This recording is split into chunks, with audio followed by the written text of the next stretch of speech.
So welcome to my site, everybody. My name is Paul. I'm a realtor in the western part of Virginia, and I have a specialty in rural property and homesteads and so on.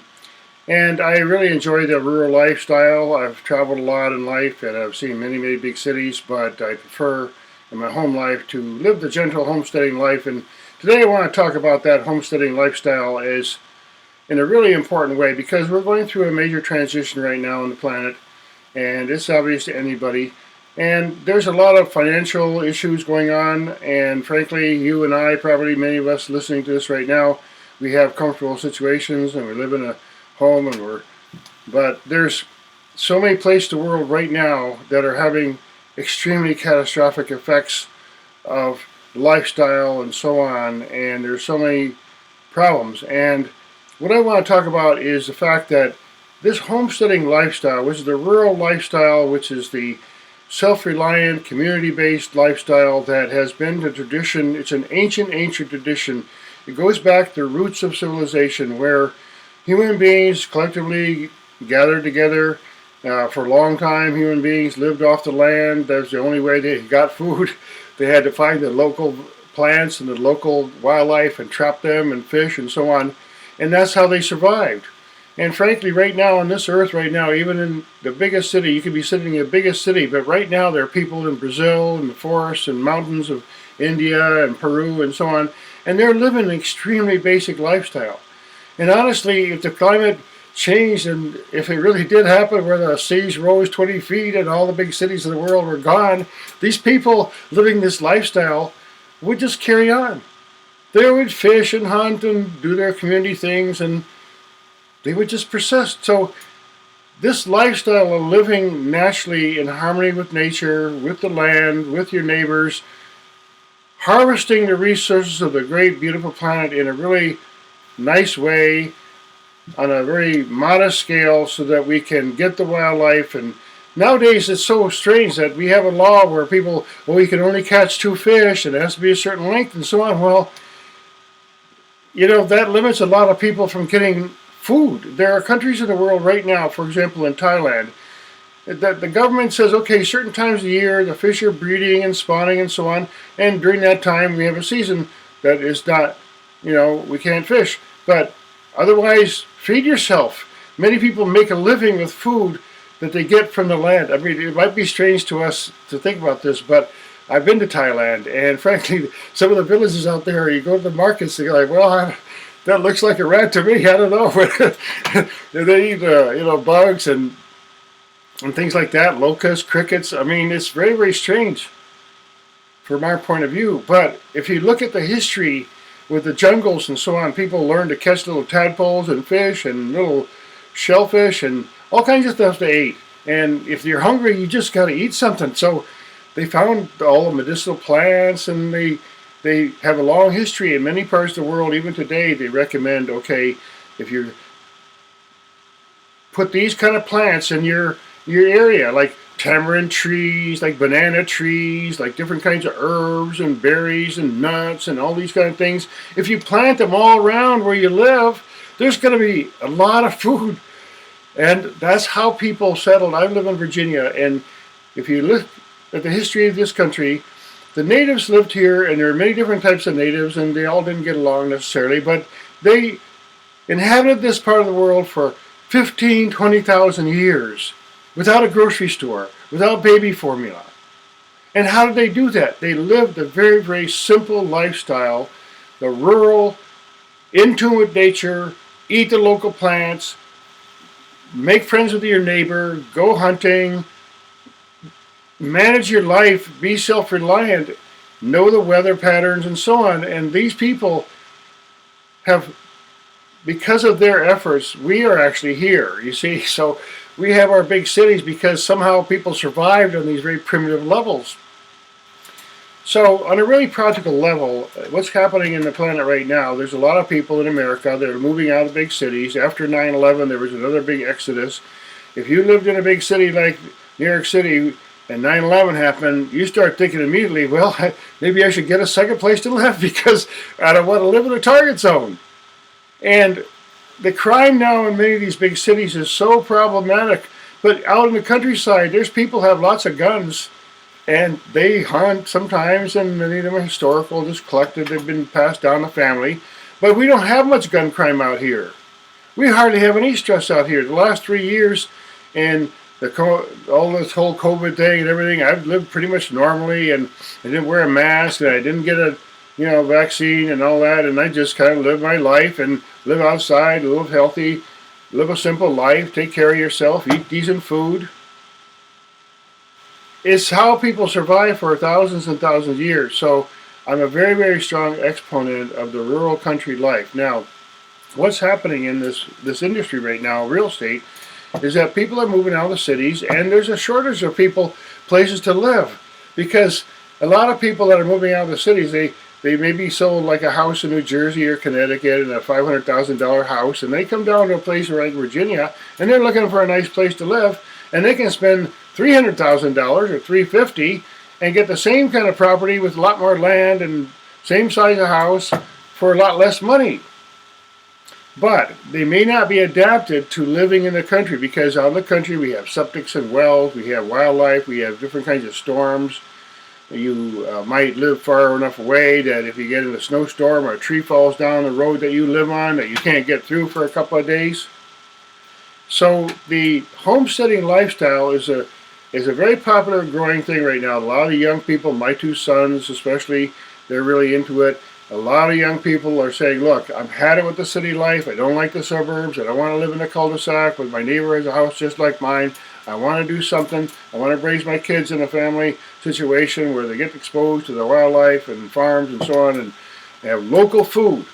Now, if we can provide some of our assistance, our own self-assistance, in other words, people live without government assistance for a really, really long time, but it had a different system. We had to cooperate with each other, and people grew things and shared things and bartered things and made things and fixed things. It's a very different kind of lifestyle. Now, I've spoken in some other videos that I've made that we're going through some major conflict right now, and it's not going to get better. I think I've been watching this system and the whole thing for a long time. I'm 69 years old, and I've been watching this decay and decline for a really long time. And frankly, it's taken more time than I really thought it would, because they just keep propping up the banks, and they keep propping up everything and shuffling things around and giving money and borrowing more trillions and pretending that nothing's happening. But there is a solution to a lot of the economical situations that we're in, because a lot of it is just being self-reliant. If your needs are less, if you have less rent, less mortgage, less need for food, less need for travel, less need for oil, just less. I mean, how much waste is happening in our culture right now? It's amazing. I mean, if you ever go to a dumpster near a decent-sized city these days, if you go to a landfill, it'll shock you. Oh my goodness, what stuff that they put there. They're literally built hills of stuff. And what do you think is going to keep happening? You keep more and more and more and more, and now they keep building more. I met an estate agent a number of years ago who had 2 warehouses full of stuff that she couldn't sell, that is just there. They got houses, they buy up estates, and some of it's really, really nice stuff. Nice furniture, antiques, and rugs, and a lot of people can't afford that stuff anyway, so they just don't buy it. We live in this country, in America, in a very, very surplus situation. If you think about it for a while, you go to a Goodwill store or a thrift shop in some of these big cities, it's amazing what you'll find there. You can outfit a whole household and all the clothes for your kids and everything, and get some tools there for pennies on the dollar compared to what you have to spend in a regular store. So what I'm saying here, we're going through a really critical situation here, and homesteading lifestyle is extremely efficient. I write some notes here of all the different advantages of a homesteading lifestyle. It's proven, it's very common, it's historic, it's ancient, it's been around for a really long time. Self-reliance and community, common sense, less costly, it's healthier, you get better food, you get it locally, costs a lot much money, less. You're integrated with nature, and you find out what the local plants are that you can eat. There's berries and nuts and all kinds of herbs and medicinal things that people use for literally thousands of years. The pharmaceutical companies do not like us to think about this, but thousands and thousands and thousands of years in China and India and Asia and all around North America, South America, plants that were known for different kinds of healing. And even now, the big pharma, they go and find out what these plants are about, and they isolate something and they patent it. But the plants themselves are still existing, and many of them are growing right near us, and they have solutions, especially for a lot of moderate, minor things like colds and injuries and topical injuries and stings and mosquito bites. You can get all kinds of local herbs and poultices and things like that that you can put on your body to heal you, that you don't need to go running to the pharma store and buy some bottle of junk for $5. So, like for example, echinacea. I mean, I have it growing all around here. So, again, I'm very enthusiastic about the homesteading lifestyle, and I encourage people to start looking into it. Now, I was getting into the topic of people moving out of the city, and they're coming and trying to find a place to live, and they're not really ready for it. Now, what's happening in the countryside is we have a shortage of inventory because there's more people that want to move to the country than the homes are for sale. You see, so some building needs to happen and some renovation needs to happen in some of these homes, because there's a lot of homes that are perfectly good and have good bones that with some work and some skills and some assistance with your friends can make it cash equity in your home and functional value and utility in your home by having some skills. Don't expect to buy an old home in the country and it's all going to be just nice and fixed up for you. Because, first of all, if you let some builder just put some generic stuff in your, and you know, people buy these houses and they go inside these really big fancy houses and they're just generic, just the same old light things that you can find at Lowe's, and just bigger ones and taller ceilings and more cabinets and all that stuff. It's just the same old junk. And people talk about money and saving money. Economy is thriftiness. Thriftiness has to do with using the resources that you have that's near you. There are whole barns full of wood and lumber and just beautiful old boards. I've been making furniture myself and little handmade things. I made myself my little desk that this computer's sitting on here. I made it myself. I could probably sell it for a few $100, but I'm not selling it. It's just too nice. So people who have these skills, there's so many tools available. You can go to a thrift store, you can go to a flea market, and you can pick up tools like so cheap. I mean, there are people in the past who would just literally die for something like a beautiful tool that we have. You know, we have like all kinds of saws and cutters and axes and chainsaws and pumps and all kinds of stuff available to us and just sitting on shelves or in someone's garage somewhere. So the point I'm trying to make about this is that use our resources in our mind and are available to get information now. We can homestead and bring a sense of economy and self-reliance and common sense to this country, because we're going through a major problem here. It's not going to be like the way we want. Our kids are not going to have these fancy mansions, okay? They're not going to. We might have something that our kids will never have, including some of the freedoms, because they just don't know how to fix stuff. They don't know how to build stuff. And the stuff that the builders are making these days is just junk. A lot of the homes that are being made today, I mean, they just would not last very long. For example, sheetrock. Everybody knows sheetrock. Okay, you open up a roof on a sheetrock house and you get a leak in there and you got some serious problems. But some of the houses that were built in the old days with the plaster and lath and all of them, then those walls are super solid, man. And those roofs are like tin roofs and stuff, and you know, they got big old beams and soffits and everything up there. And some of these old barns that you see, they've been lasting like 200 years because they built with different kinds of materials, and they're still standing there. So how we use our resources are very, very important. We have trees. I mean, in Virginia, timbering is an industry, okay? People say, oh, I don't want to cut down a tree. Okay, I understand. We need trees. We definitely need trees. But trees have their crop. They get big and they eventually just collapse and fall down and everything. A lot of them rot and so on. And if you have too many trees growing in too small a space, they're not happy there. So thinning out a forest when you buy a piece of property and getting a little bit of, of timber. Now there's now movable chainsaws or movable timber mills. You can bring this trailer to your property and cut down hundreds of board feet in an afternoon by just slicing up some big planks. You cut down a few big huge trees on a property when there's hundreds of trees. You just cut down a few of them and harvest them and thin out things a little bit, and boy, you got yourself materials for years to build a barn or a shed or all kinds of stuff. So homesteading requires some, as I mentioned, is the oldest type of lifestyle. Is living near the land with a simple home and engaging with it, with the animals there, and having food right there. We lived without grocery stores for literally thousands of years. Human beings did.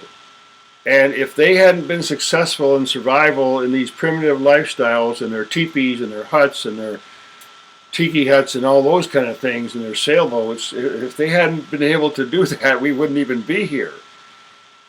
So what I'm saying is that lifestyle of the homesteader is a lot more survivable than the typical suburban city lifestyle. And it's very, very important because we're going through this transition where the cost of the cities, the problems in the cities, the crime in the cities is growing so crazy, and people need to start moving to where, if you fly over the countryside, you see hundreds and thousands of square miles of forest, just nobody living there. Well, why? Because it's not convenient, that's why. And there was a time in the past when people said, okay, well, I got to move to the city to get a job. And everybody moved to the city, and they lived in these crappy little apartments in the city, and they had these rough little jobs, and then they become totally dependent living in there. And there's few options living in the city. Even rich people now living in the city, they might have a fancy apartment, but boy, they're limited in a whole lot of things, to get permission to go here and there, and the park is crowded, everybody else is there, and all kinds of regulations and noise and helicopters and sirens and all kinds of crap going on there in big cities. Why would people spend so much money to live in a big city when it's so much cheaper to live in a much nicer place? So a lot of people listening to this may not have been in a homesteading lifestyle. They may be thinking about it, but watch some of my other videos and watch the videos of other people who are actually going out and making it happen in the country, because it's very, very possible. It's a very lovely lifestyle, because wherever I drive, everywhere I go around here is beautiful. I see this beautiful scenery and that beautiful scenery and country roads and nice smells, and open the windows and fresh air and see the bears and the deer and the chickens and everything. It's a nice lifestyle. But again, I encourage people to do some researching, because when you move out of the country, if you're not familiar with it, you're going to encounter some very different types of situations and different kinds of people and so on. But people are all the same. Everybody, I'm not a southerner, actually. I'm very, in some ways, metropolitan, okay, because I've been to a lot of cities, but, as soon as I talk around here, I give away, well, that guy's not from here, although I've been here 7 years.